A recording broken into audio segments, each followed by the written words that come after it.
The image features two large Egyptian statues, each holding a staff, standing in front of a building. The statues are positioned in such a way that they appear to be guarding the entrance to the building.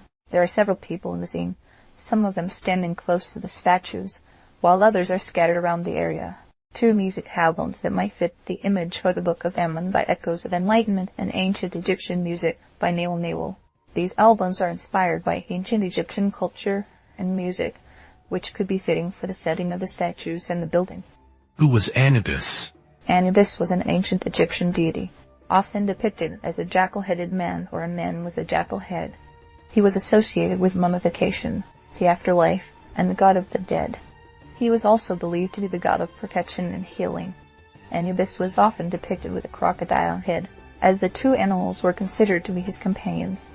He was also known as the god of the underworld, and was believed to be responsible for judging the souls of the dead. Anubis was a very important deity in ancient Egyptian religion, and was often depicted in art and literature. He was also believed to be the protector of the pharaohs, and was often depicted in the form of a jackal-headed man or a man with a jackal head. Which movies are about Anubis? There are several movies that feature Anubis. The God of Mummies 2003, The God of Mummies 2 2004, The God of Mummies 3 2005.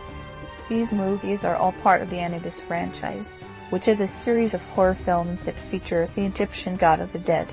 The movies are set in ancient Egypt and follow the story of a group of archaeologists who discover a hidden tomb and unleash the evil of Anubis. The movies are known for their gory and violent scenes, and are not suitable for children. Did Anubis have a staff in his hands? Yes, Anubis is often depicted with a staff in his hands.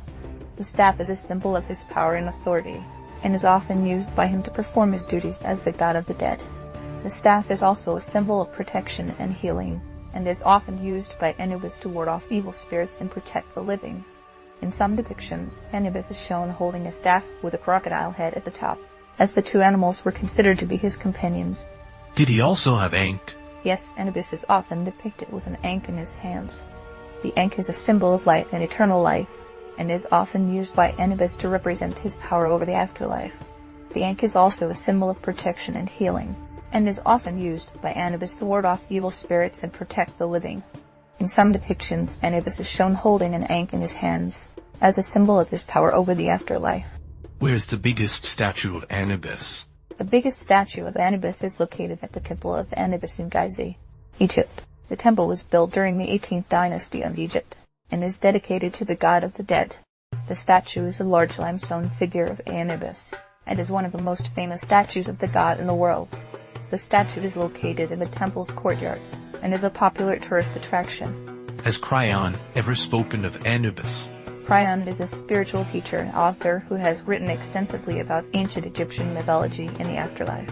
In his books and teachings, Cryon has discussed the role of Anubis as the god of the dead in the afterlife.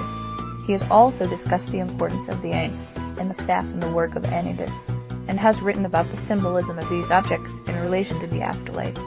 Cryon has also discussed the role of Anubis as a protector of the living, and has written about the importance of protecting the living from the evil of the afterlife. Give me a summary. Anubis was an ancient Egyptian deity, often depicted as a jackal-headed man or a man with a jackal head. He was associated with mummification, the afterlife, and the god of the dead. He was also believed to be the god of protection and healing. Anubis was often depicted with a crocodile head, as the two animals were considered to be his companions.